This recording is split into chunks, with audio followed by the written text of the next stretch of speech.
முருகா, உள்ளொன்று வைத்து புறமொன்று பேசுவார் உறவு களவாமை வேண்டும். அப்பப்பா, உள்ளொன்று வைத்து புறமொன்று பேசுவார் உறவு களவாமை வேண்டும்.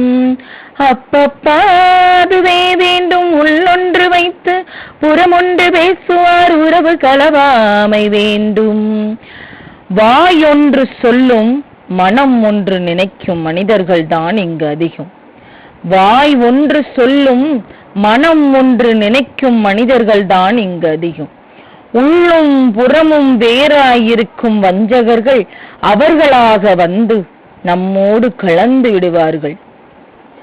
நாம் அவர்களை தேடி போவதில்லை, நாம் அறியாமல் நடப்பது.